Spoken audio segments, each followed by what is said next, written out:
Yeehaw there, Mina-san! How y'all doing today? Alright, we good? That was Samurai Cowboy Tekking. Alright, that's great. We gotta move along because we got a lot of stuff to unpack in this chapter. It is finally the end of Act 2. I know, right? Because after last chapter, you know, Big Mom and Kaido forming an alliance, and the very island of Onigashima cries in terror at that prospect. I mean, what would be a better way to end out Act 2? And you know what I think it was? Honestly, I don't think Oda wanted to end out Act 2 on the villain side of things. I think he wanted to end it out on the Straw Hats, you know, the heroes, the rebellion side of things. And that's what we do in this chapter.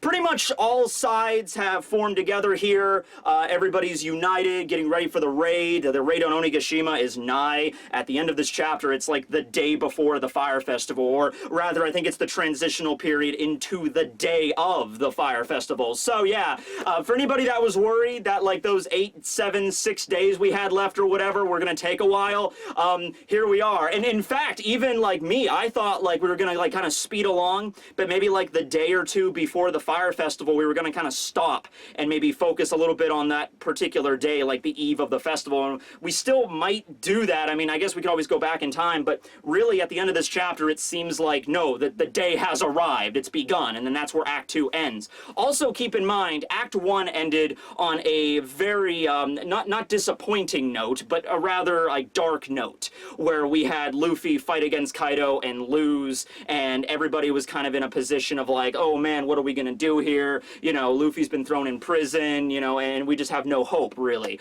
But now it's end of Act 2, and it seems like, well, we don't have, like, an absolute guarantee we're going to win this fight. In fact, in this chapter, we even look at the numbers, and it's not looking that great for the Rebellion side, just in terms of the numbers they have fighting on their side, but it is looking better. You know, it's looking better than where we were at the end of Act 1, okay? So they at least have a fighting chance, which is more than what they had at the end of Act 1. So, yeah.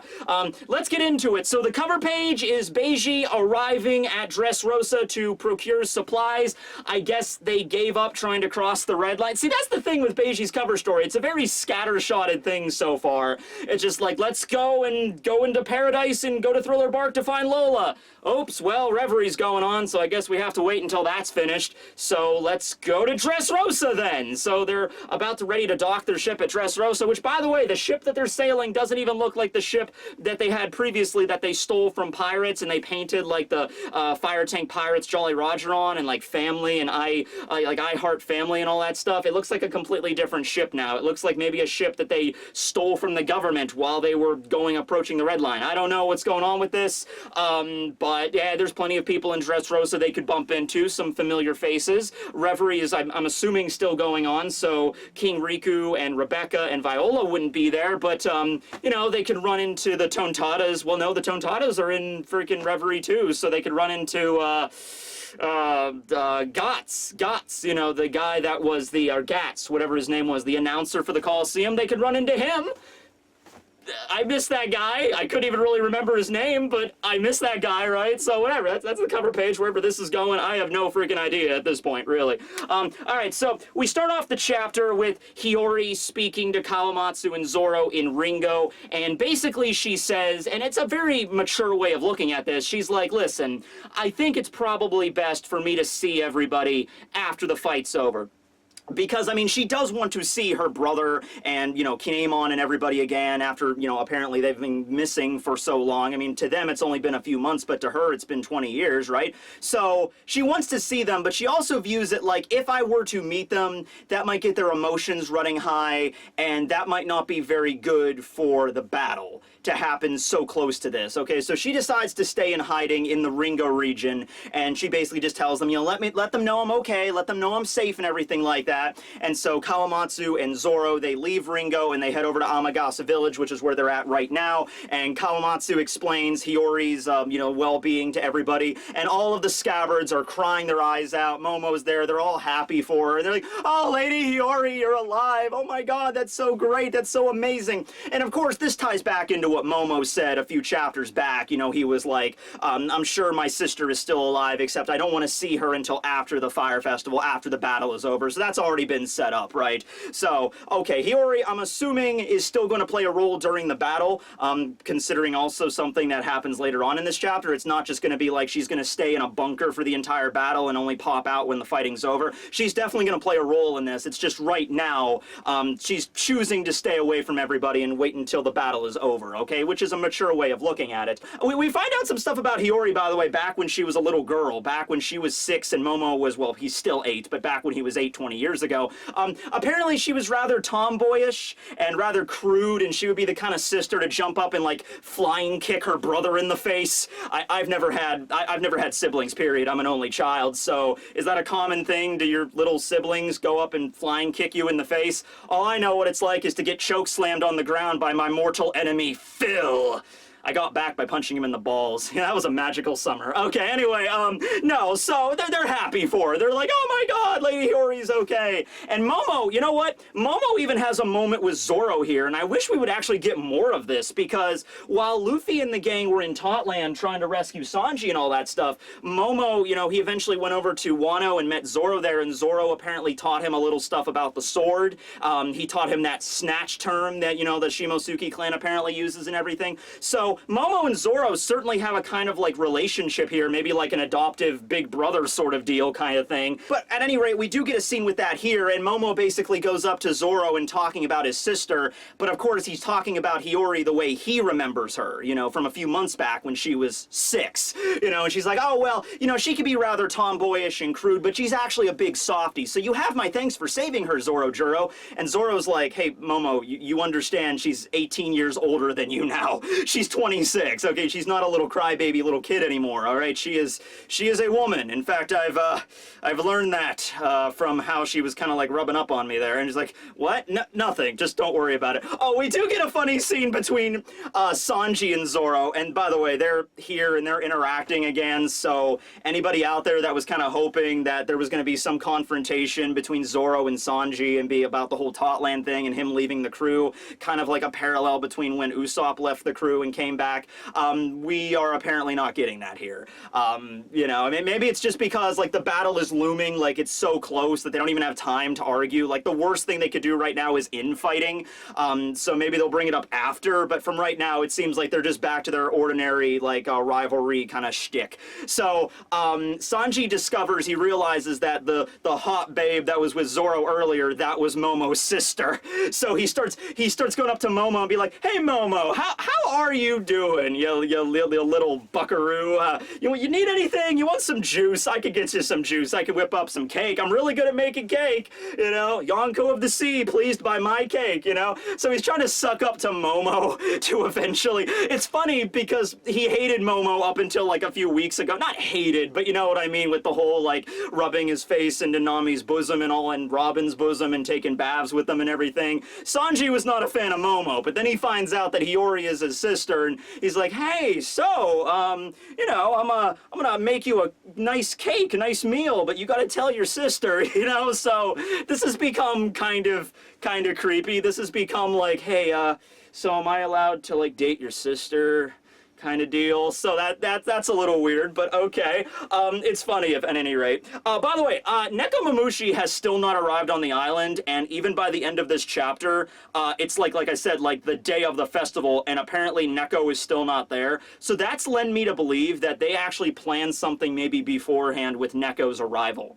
I used to think that Nekomamushi was just going to arrive on the island with the forest guardians, maybe Marco. I don't think Marco's going to come because he has to protect Whitebeard's homeland, but they were going to arrive on the island before the festival and then get ready to go. That hasn't happened, so I'm thinking maybe they might have planned it for Neko to have another mission, maybe in secret. Maybe while the main force is going to do this, maybe Neko and the Forest Guardians are gonna, I don't know, like go around the island or like a secret entrance or do something else. You know, like Nekomamushi puts on an outfit and he's like a ninja cat or something like that. I know such a thing is absolutely ridiculous. Have you ever heard of a ninja cat before? Absolutely not. But I'm just saying it's a little weird that, I mean, I know there's travel time and all that stuff. Maybe Whitebeard's village, you know, the Sphinx village or whatever, maybe that was really far out from Wano. So traveling from Zo all the way over there and then traveling all the way from there to Wano, that might have been too much of a travel time, so they're not going to arrive, you know, before the Fire Festival.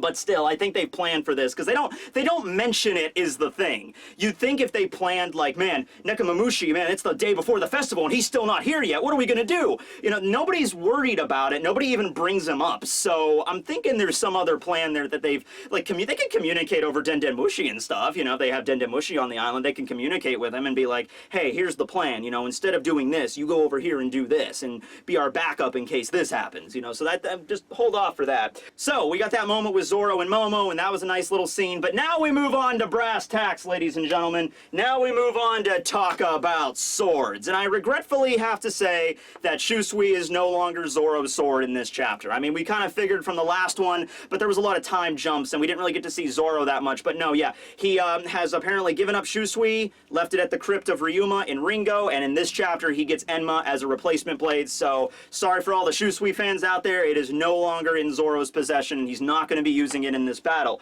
Now, if he's going to get it back by the end of this arc, I don't think he is, but hey, it's still in the country. It's at Ryuma's crypt, and he still has to see Ryuma after this is all over. So, and I guess it's still possible, but maybe he'll upgrade to 4 sword style by the end of this arc. Maybe it's a level up that nobody even saw coming. You know, it's like, I'm gonna go 4 sword style from now on. I don't know where he would put the other sword, but you know, it's Zoro. I'm sure he could figure something out, right? Anyway, we have Tenguyama Hitetsu step out. Now, of course, Tenguyama, we saw him at the very beginning of Wano. He was the other person living in Amagasa village along with Otama, basically Otama's guardian. She called him like grandpa, so I don't know if there's like an actual relation there. I don't think there is. I think it's just like he's her guardian, you know, considering the state Wano's in and all that stuff. But anyway, this is the man that was guarding the great sacred swords of Kozuki Oden all this time. Ame no Habakiri and Enma. They were in his possession. Now, we still don't know exactly how the trade-off went, because like I said before, Oden fights against Kaido with the 2 swords, scars Kaido, and then Oden dies, and at some point in between there, the swords end up in the possession of Tenguyama. No idea how this happened. Of course, Tenguyama Hitetsu is also a descendant of Kitetsu, who was the one that originally forged the Shodai Kitetsu. We even find out some more about Kitetsu lore in this chapter, so we find out a lot about sword lore, and I love me some sword lore. Come here, Sandai Kitetsu. I love you so much. All right, so, oh, I got sliced horribly. Okay, well, I'll have to treat that later. Anyway, so first things first, Nidai Kitetsu update. That was something a lot of people were like, what is with Nidai? Luffy had it, and then it just disappeared. Now, I assumed that when Luffy went to go fight Kaido, he dropped it, and somebody just picked it up, maybe like one of the scabbards, and they had it in their possession. But no, apparently when Luffy got defeated by Kaido, they took him and Nidai and just threw him in the Udon prison, and I guess Kaido's crew never noticed that he had the freaking Owazamono Nidai Kitetsu, so they basically just took it off of him, just like, you know, any type of, like, evidence or whatever you would find, and just threw it in, like, a prison, like an evidence locker in the prison, basically. Just like, this is a weapon, you can't have this in prison. He just throws it in the Udon, so that's where it was. It was in Udon this whole time. So Kiku walks up with it, and she's like, first things first, I would like to return Nidai Kitetsu to you, Tenguyama, very respectfully. And Tenguyama's like, oh, thank you very much, Okiku. Yes, Luffy just kind of ran off with it. Like, they are all from Wano, so they're all very respectful when it comes to swords, especially a sword of this pedigree, the Nidai Kitetsu, for God's sake. So they're like, you know, I would like to return this to you, Tenguyama, thank you. And so they're aware that Luffy is such a crude sort of guy, and he doesn't understand, like, the culture of Wano and stuff. They're just like, yeah, Luffy kind of just ran off with it, but I appreciate you returning it. Okay, so now Nidai Kitetsu is back in the possession of Tenguyama. And Zoro is finally there. Zoro does not actually also get to hold it, because remember when Luffy was using it, Zoro kept asking him, he's like, hey, can I hold that sword for just a second? I want to look at it. And Zoro finally is like, oh, okay, yes, I was right. It is a Meito blade. I figured there was some off about that thing. I was kind of sensing the demonic aura of a Kishin hovering around that thing or something. So I am vindicated. I was aware that, yes, it was a Meito. Okay, so that's all we really get from Nidai. Nobody really asks about it beyond that. Nobody's like, you know, Kinemon doesn't walk up and be like, hey, can we use that for the fight? Because I think everybody in Wano is aware of the legacy of Kitetsu and Hitetsu in this case, and they're aware of the curse. So even in a time of need when every weapon counts, probably not going to touch the need eye. Probably gonna leave that one alone, you know what I mean? So yeah, oh, and it was also mentioned, by the way, it's actually coming up here, because we get to see Ame no Habakiri and Enma in their glory. The whole reason, or part of the reason why Hiyori let Zoro have Enma, her keepsake from her father, wasn't just because, you know, she wants to jump Zoro's sword. No, it wasn't just because of that. You know, they hypothesized that Hiyori saw the other blades that Zoro was handling. He was wielding the Wado Ichimonji, the White Road to Harmony, and he was also wielding the Sandai Kitetsu, another revered blade, and we also find out stuff about this. So, based on the, and Shusui as well. So after seeing the kind of swords that he was wielding, Hiyori realized that, like, yeah, he's probably worthy, he's capable of wielding Enma, because Enma's a very tricky sword. It's even trickier to handle than Shusui or the Sandai. Remember when Zoro first got the Sandai and he was, like, fighting the bounty hunters at Whiskey Peak, and the blade was, like, cutting people he didn't want it to, and he's like, hey, he's like, you're a problem child, you only cut who I tell you to cut, Sandai. You know, so it's even more troublesome than that, and we'll get to this. So, they present these two blades, Hitetsu, and it's kind of a nice little moment. It's sort of like a sword, like a ceremony sort of deal, because Hitetsu's like, he takes out Ame no Habekiri, and he's like, Momo Kozuki, I will present this blade to you. And Momo's like, well, you know, it's not that I don't want it, and I do, because it's like a memento from my father, but I think you should just keep it for right now.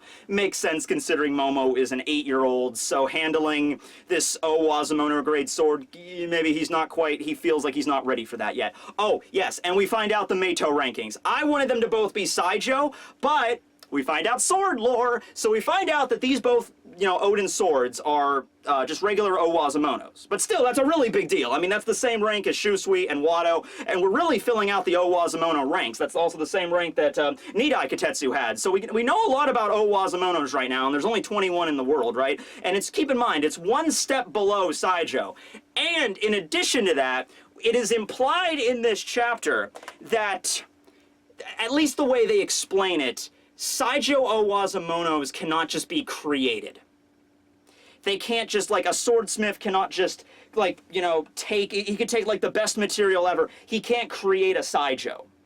What happens more likely is they create an Owazamono, give it to a swordsman, and that swordsman fights with it and infuses their haki into it, and it was through those battles it levels up to a Saijo. Like, Saijo is such a revered rank, only the greatest swordsman in the world can attain that rank. So, like, with Mihawk's Yoru, maybe when Mihawk got this blade, it wasn't a Saijo, it was a Owazamono grade, still a really high quality sword. And training with it, and fighting with it, and clashing with Shanks with it, eventually turned it into a black blade, and then it achieved the rank of Saijo Owazamono. And the fact that there's only 12 in the world seems to indicate, the pummel fell off, that happens a lot. This isn't quite the same, this is certainly not level of Saijo, it's yeah.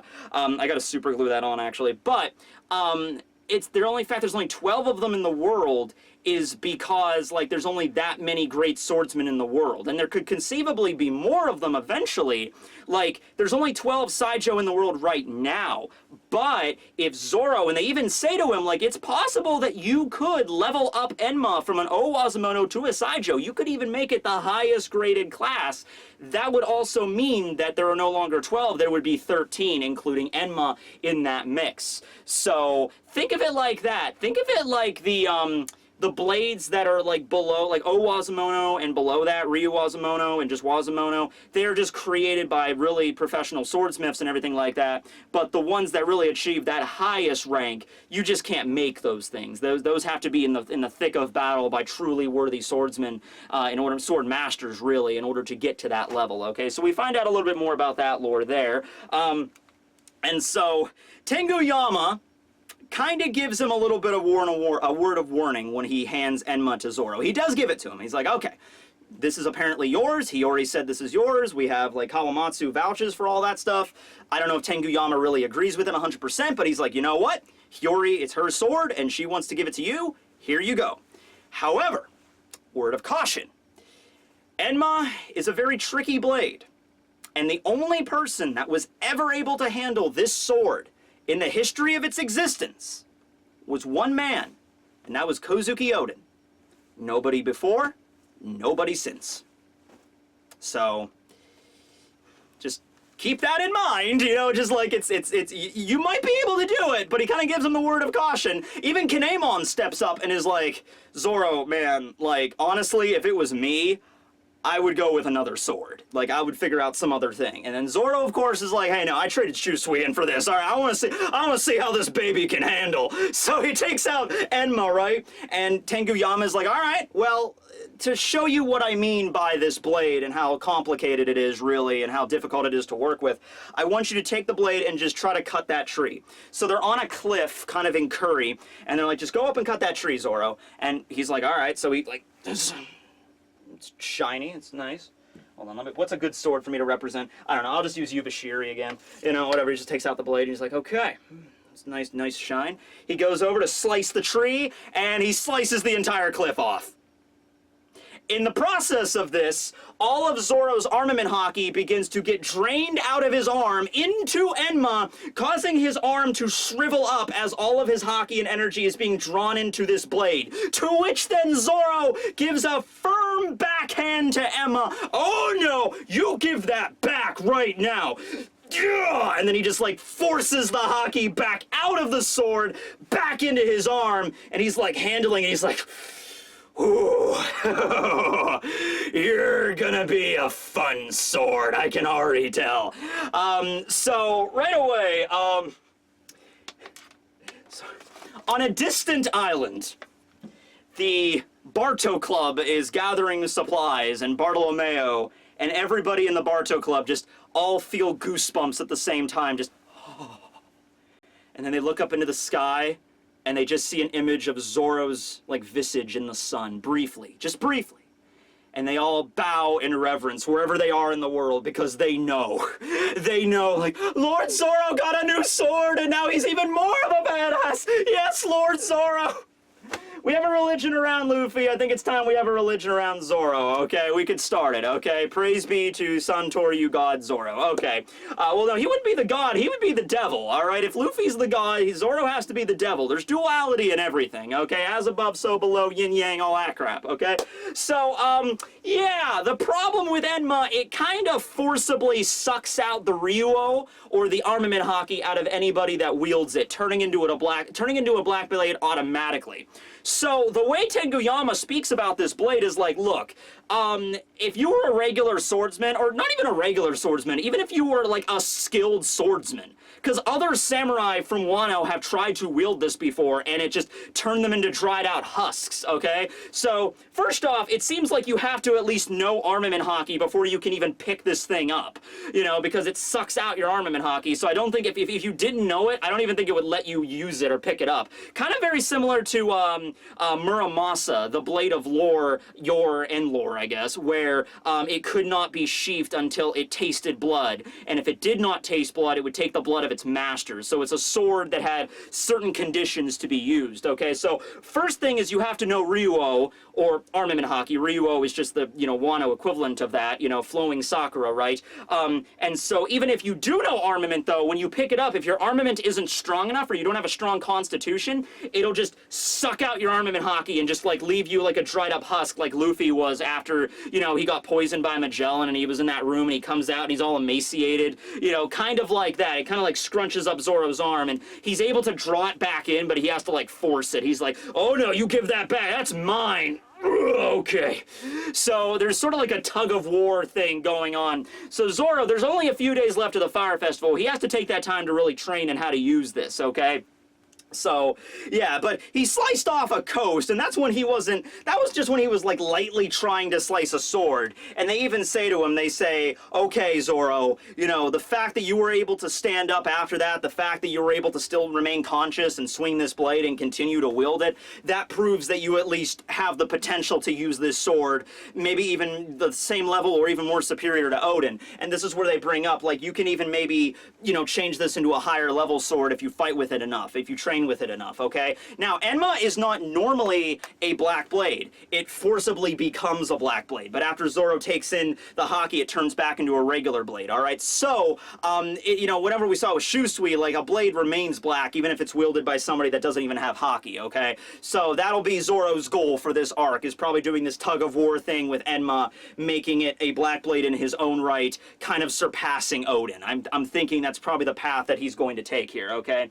So, yeah, he just basically holds up Enma, and he's like, well, I'll keep it. I guess that means I just gotta get stronger, don't it? So, begin the training montage! Cue up the Rocky music! You know, hearts on fire. Alright, so now we cut over to, well, we're still in Amagasa Village, but this is only 3 days left until the raid. Robin and Ashura Doji kind of bring up a little bit of an issue. They're kind of going over everything. They're like, yeah, Frankie is fixing up the ships with everybody right now. Everybody's all over Wano. The Yakuza, Hyo is in Udon and everybody. Everybody's kind of gathering up everything for the battle. However, Robin mentions that the enemy has about 30,000 troops strong. There are 20,000 Beast Pirate members, which is an insane number. Like, I know back at Fishman Island, we had the New Fishman Pirates that were like 100,000 in number, but still, most of those were just fodder. These guys are all like, you know, even like the lower levels of the Beast Pirates. I mean, not a big deal for Luffy or Zoro, any of the Straw Hats, but still, they're a lot stronger than, you know, just random ruffians, okay? So you can't just ignore them, all right? So they're 20,000 strong. What I'm basically saying is I don't think that same trick is going to be able to work. Like where Luffy walks in and he's just like, all right, 30,000 soldiers, huh? Now there's only 5,000. You know, like he could do that, and I'm sure it would knock out a few people, but not that many. He might be able to knock out a few hundred with his Conqueror's Haki in this group. I think a lot of the, like the stalwart samurai under Orochi and the ninja, they wouldn't be hit by it. The Beast Pirates, you know, unless they're like brand new, like green members of the Beast Pirates or whatever, the gifters, they're not going to be affected by that. So, yeah, I mean, Luffy could try it, but I don't think it's going to get that far, right? But anyway, yeah, so there's 30,000 members on the enemy side, and there's only 4,000 members that they got. So, yeah, in terms of numbers, they're beaten handily, but it's not all quantity, it's also quality, so let's just hold back here. It's still possible they can win here, but that's the situation. We cut over to the Weasel Harbor, Itachi Harbor, where Frankie is, like, busy working, and he's like, come on, men, we need to get this super ready! We need to have ships ready for 10,000 men! And the people that are working on the ships are just like, 10,000, they're not going to be 10,000 people. We got like maybe half that at absolute best. He's like, Frankie's just like, no, we got to prepare for anything, ladies and gentlemen. So we're going to get ready. I don't care how many people we have right now. We might get more. Something might happen. The gods might give us soldiers to fight. We're going to have enough boats for 10,000 men. That's what we're doing. So Frankie is a very energetic foreman, you know, directing everybody around here, fixing up these vessels. So he's doing pretty good. We cut back at the prisoner mine. Luffy's punching some more blocks. He's in gear 4th, and he's still complaining he hasn't quite gotten it down right exactly. He's like, man, I still have to force that a little bit, but he's getting better. We cut over to another scene with Momo and Zoro. They're training their swordsmanship. We find out some information about that term, that snatch term that Zoro taught Momo. We did, you know, if people figure that he learned that from Koshiro back in the East Blue, which he did admit that. He's like, yeah, my old master a long time ago, an old man taught me it, but I've never actually done it myself. So that kind of reminds me of like in Bleach, whenever Yamamoto taught Kenpachi Kendo, but he just never used it, you know. So that's kind of like, because we never heard Zoro say that word when he was training or when he was fighting anybody. It's not like Zoro was like rocking up to fight against Mr. One and he was like, snatch you know, that's not what he said, right? So he never used it, but he taught Momo it, maybe because it's like Momo is beginning to train with the sword, and Zoro was remembering back when he first started learning from the sword from Koshiro, so he decided, you know what, I'm going to teach you the same thing he taught me, even though I've never done it, because that's just what I've known, right? So, yeah, that's the situation there. We don't get much more information about the Snatchu or the significance overall, but we did learn that it came from Koshiro, Zoro's old master, which is what we assumed, right?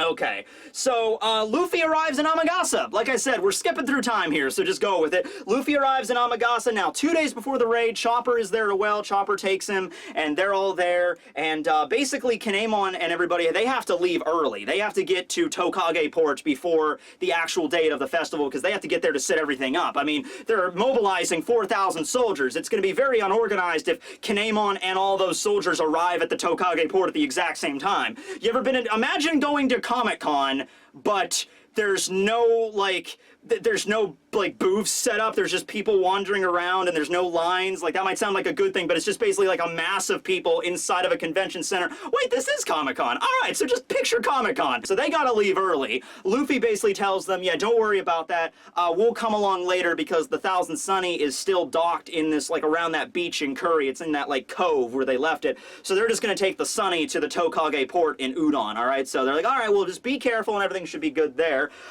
They got a few other members, though. The Yakuza kind of reports in from other various locations in Wano, and they're all just like, hey, yeah, we've gotten 200 more soldiers. So, kind of a drop in the bucket, but still very useful. It depends on how strong those 200 soldiers are. So Kinemon is thankful nonetheless, and he's like, okay, so that brings up our total number to 4,200. Pretty good. We cut over to Rasetsu Town. Now, here's something. Remember when Law was busted out by probably X-Drake last time? I thought it was Kyoshiro, but no, it was probably X-Drake just from the way he looked. And X-Drake's kind of been acting funny this entire arc to Hawkins, so it was probably most likely X-Drake.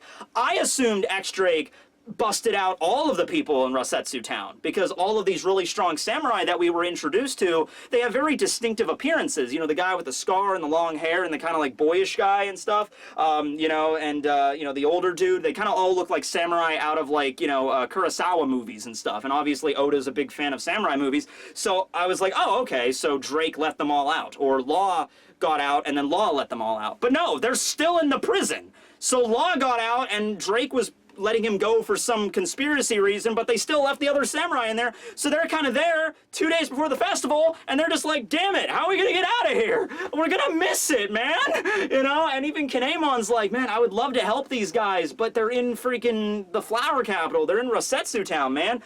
We also see a ninja that looks suspiciously like Shinobu hanging out next to Rasetsu Town, next to the prison galley. So maybe he is going to bust in.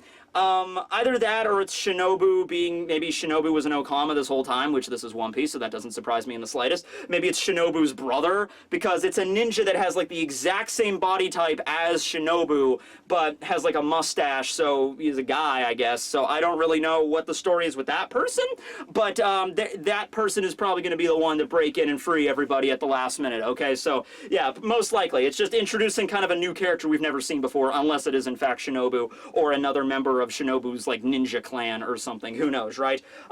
So everybody, Kinemon just kind of addresses everybody one last time, and he's like, all right, we only have a few days till the festival. At this point, I just want everybody to focus on mobilizing, transportation, making sure you get to Tokage Port safely, do whatever you have to do, take as many safety precautions, pack extra water. It's always important to stay hydrated, you know, make sure to rest if you're going on long marches and things, you know, you don't want to pass out of heat stroke, make sure to pack suntan lotion, you know, maybe some Capri Suns or some fruit snacks for the road. Just make sure you get to Tokage Port safely. And Hio and all the Yakuza members, they're like, yes, Roger, understood, all that crap.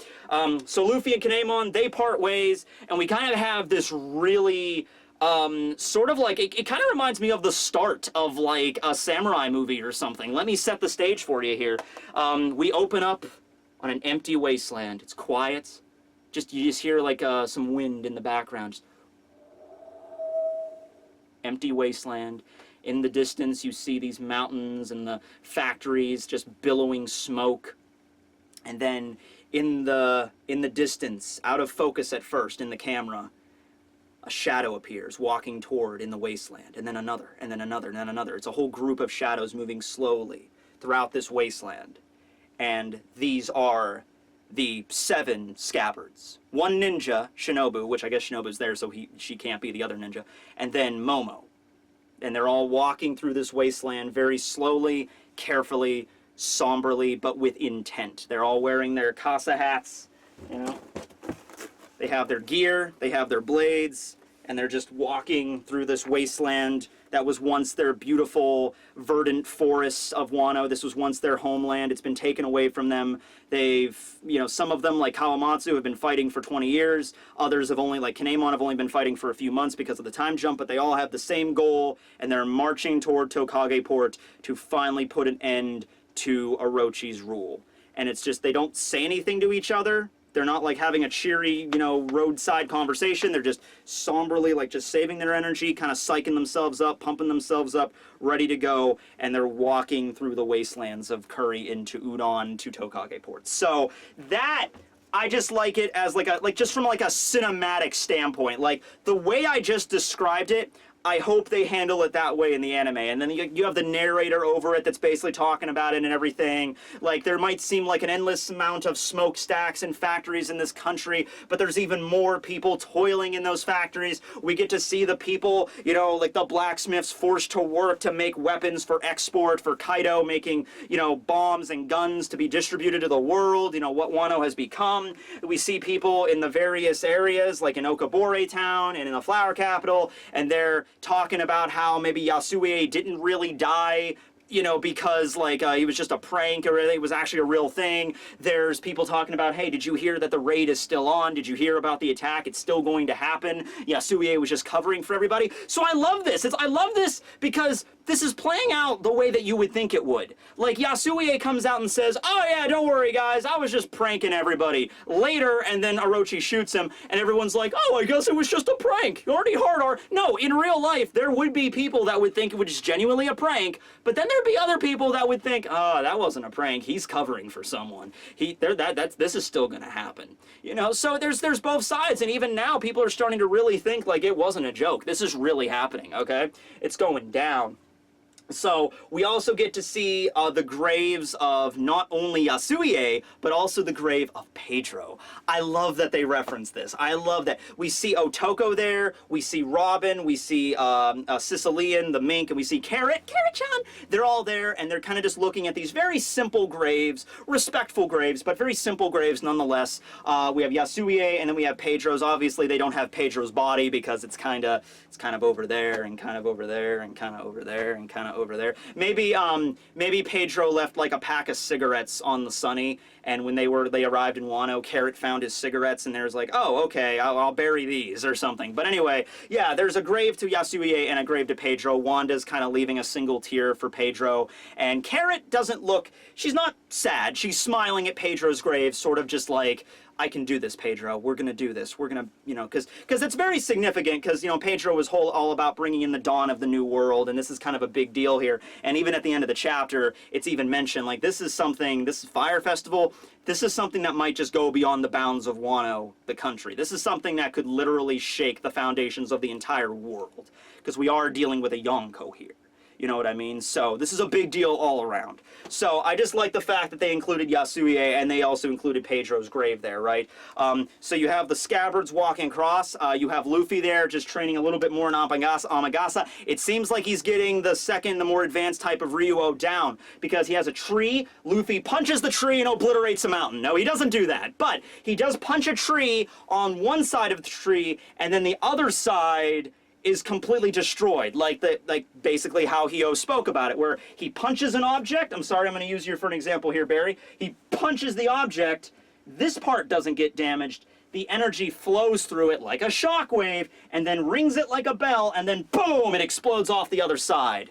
If I was going to do a comparison, because it's the first thing that came to mind, so remember that scene in Naruto, back when it was like a really good series, when Naruto and Sasuke had that fight atop the hospital, and Kakashi appears and throws them both into those water towers, and Naruto has his Rasengan, and it slams into the water tower, and it only causes like a little dent and a little water to trickle out, and Sasuke's like, heh, heh, heh, mine's stronger, I had a bigger hole. But then you look on the other side of the water tower, and it's completely blown out, like there was a shockwave that hit it, right? So kind of like that. Luffy punches a tree, this side of the tree is fine, the other side of the tree just gets freaking obliterated into splinters. So Luffy's just like, ha ha ha, wait for this, Kaido. You know, Luffy has just been, as soon as he started to figure out how this works, he's like, I cannot wait to just go gear forth, like, you know, Bound Man, King Kong gun, Advanced Ryo, like, right in Kaido's face. I just wanna see his reaction. So we have that, and then we have one more moment, a few more, like, scenes all over Wano before we end out the chapter and before we end out Act 2. So we cut over to Orochi, who's figuring out something smells fishy in Denmark, basically. He makes a call over to Udon, and he's like, I am Lord Orochi! Is everything okay in Udon? He's like, yes, sir, everything's okay in Udon prison, because, you know, the falls, you know, they control, you know, Babanuki and everybody, so they make the report back to, yep, sir, everything's fine. Orochi's like, okay then, click. That was a false report! Those untrustworthy bastards, a lot of them! Oh, they think I'm an idiot! They think just because I talk in a silly Denzel Crocker way that I'm not gonna figure out what they're doing! I figured out exactly what they're doing! They have their message everywhere! I'm from 102, you idiots! I can figure out that adding these 2 lines to a snake means a lizard! They're meeting at Tokage Port! Looks like it's time for me to get my Orochi on. I don't know what that implies, but he's gonna do it. He's gonna get his Orochi on. So, yeah, Orochi figured it out. Like, I'm like, okay, that makes sense. You have these flyers, all you did was add 2 lines to it. Anybody from Orochi's side of things that looked at it, it's not like Orochi has ninjas working for him or anything that can go out and find these slips of paper for him. Oh, wait, he does. Now, I will admit that even though he did figure out it was the Tokage port, it is like right before the Fire Festival, so he might not be able to mobilize like all 10,000 of his men to attack Tokage Port. They might just know where the attack's going to be coming from, and they might be able to prepare it maybe on the water or en route in some way, alright? So, or he might have figured that, or he might have an entire, like, legion ready to attack Tokage Port. I don't know what's going to go on with that, but he figured it out. It's making sense considering how all this works, okay?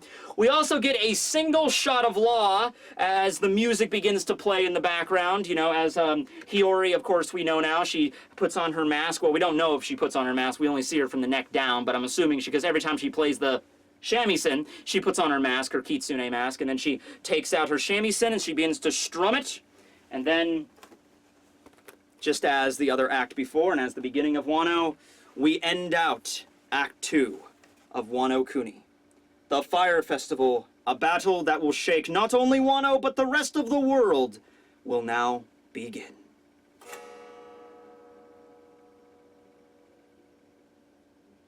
So, that's the end of the chapter, obviously, and it's an absolute great chapter, setting everything up for what's going on. And like I said, it could go either way. It's not like, oh yeah, guys, we're ready to go. We got Tokage Port. They don't know anything about what's going on. We're gonna freaking take them by surprise. It's nothing like that. It's like Orochi figured it out. If anything, it really does look like it's a little bit more hopeful than the way Act 1 ended, but it really doesn't look good for the rebellion side of things, right?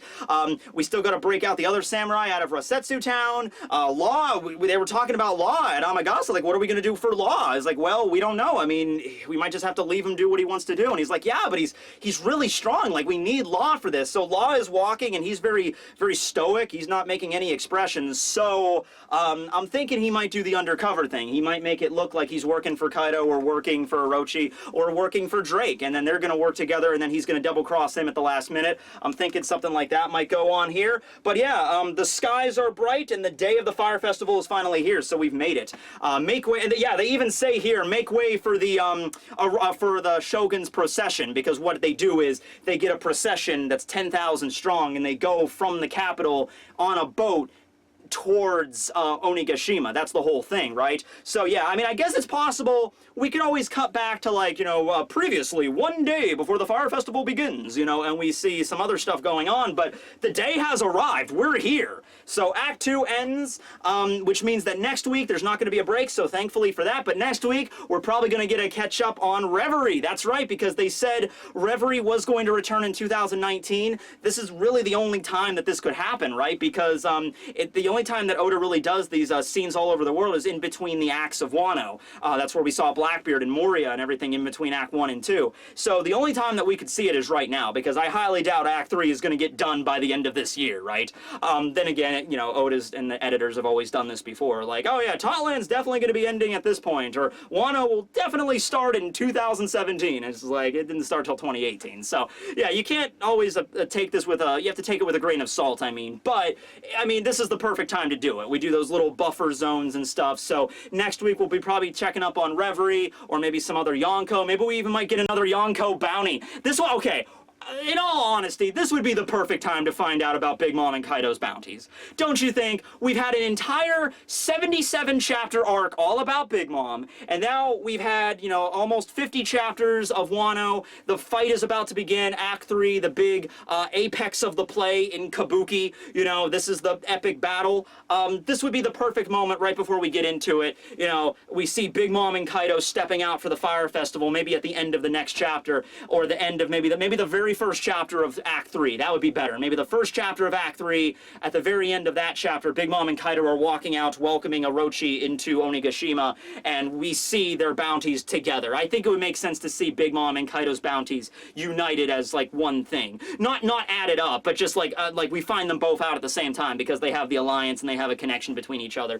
That would be, I think, the best time to find out about it, either next chapter or, like, the very beginning of Act 3. I think it's finally time to find out. Also, considering we found out about Blackbeard's, you know, in between Act 1 and 2. So, yeah.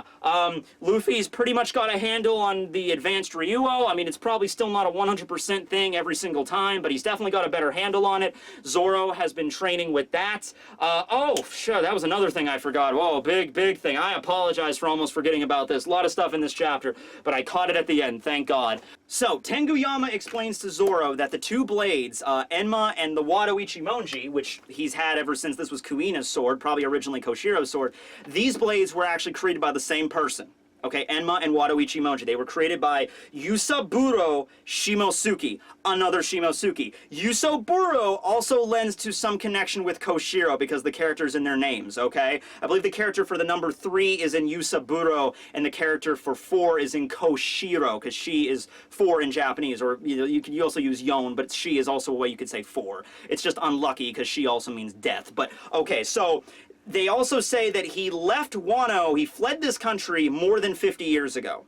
All right, so I don't think that would make it Koshiro. I think it would make sense more it was Koshiro's father. And this is, I'm so glad I remembered this. Oh my God, there was so much in this chapter. But yeah, the fact that Oda mentioned in that SBS that a certain ship from Wano left that country and came into the East Blue a few decades ago. I think it was this ship. It was maybe Koshiro's father 50 years ago, more than 50 years ago, left Wano. He left illegally. That ship managed to get into the East Blue. That's where that carpenter dude was on that ship, and also somebody that was, I think Oda said there was somebody on that ship that was related to somebody that we're acquainted with, okay? So it was probably Koshiro's father, Yusaburo, who created Wado Ichimonji and Enma. He left Enma in Odin's care in Wano, or maybe like Sukeyake. Maybe he gave Enma to the Shogun there. He kept Wado for himself, traveled outside of Wano into the East Blue, went to Shimosuke, or founded Shimosuke Village in the East, in the Isshin Dojo, and then he married, had a child who was Koshiro, who was like the 4th. Maybe this is a way of saying, like, you know, I'm Matt Crawford the 3rd, or Matt Crawford the 4th, or whatever. That's their way of saying this. He's just like, I am Yusaburo 3, and then my son will be Koshiro 4. Okay, with the character for 4. And then he passed on the Wado Ichimonji to his son, Koshiro, and then he grew up, and then he had a child, Kuina, who he passed down the sword here. It's also possible that Koshiro might have been already, because I can't remember exactly how, hold on, I gotta double check on this. I'm sorry, I don't like to do this while I'm doing the review, but I really need to check how old Koshiro is for this to make sense. It's possible that Koshiro also might have just been born, like maybe Yusaburo already was married, had Koshiro, maybe Koshiro was a baby, and then left Wano when he was a baby. So let me just double check to make sure this is a thing. So Koshiro right now in the story is 51. Okay, that would work. That would seriously, honestly work. If they said more than 50 years ago, so maybe 51 years ago, they, you know, Yusaburo left Wano, arrived in the East, and they had a child that would fit with the timelines perfectly. And then, you know, Koshiro had Kuina. So yeah, that's the origin there. And we also find out that Tenguyama Hitetsu was the swordsmith that created the Sandai Kitetsu. because it wasn't Katetsu himself that created all 3 of his swords. The original Katetsu, years ago, probably hundreds of years ago, created the Shodai, the Saijo Owazumono, probably in the hands of Samurai Gandhi of the Gorosei right now. One of his descendants, maybe his grandson, great-grandson, whatever, created the Nidai Katetsu, which was less quality, but still an Owazumono, and then now we have Hitetsu, who's several generations, you know, down the line from the original Katetsu, creates the Wazumono Sandai Katetsu. Okay, still a cursed blade, and somehow I like to think that this sword also found its way into the East in some way. I'm not really sure, but it's weird that it ended up in like some random sword shop at Logtown. Now, Logtown is like a shipping town and stuff, because people always travel there on their way to the Grand Line. So, yeah, this sword, we don't know how old Tenguyama Hitetsu is, but he's probably a lot older than 50, because he's talking about, like, he knew Yusaburo, he knew who he was, so Tenguyama might be in his 70s or his 80s, he might have been a friend of Yusaburo growing up, and then he left the island, and so Sandai Katetsu might have also been on that ship, and then just through happen chance, it, like, kind of floated around the East Blue, being passed from one up-and-coming swordsman to the other. They succumb to the curse, they die, and then the blade eventually found its hands in Ippan Matsu, who was the owner of the shop at Logtown, as like a regular shipment of swords. He's like, whoa, this is a cursed, this is a really rare sword, but it's cursed, I'm not selling this, right? So that's probably the origin of how Sandai ended up in the East. That's also the origin of how the Wado ended up in the East, and probably how the Shimosuke village where Zoro grew up and the Ishin Dojo, and how all that was even founded. It was because of the Shimosuke clan. A member of that clan came to the East 50 years ago and set it up, and then Koshiro was there and then took over the dojo after his father, who was probably Yusaburo, and then had his child Kuina, and then Kuina died or got defeated by somebody, and then passed down the Wado Ichimonji to Zoro. I love you, Oda.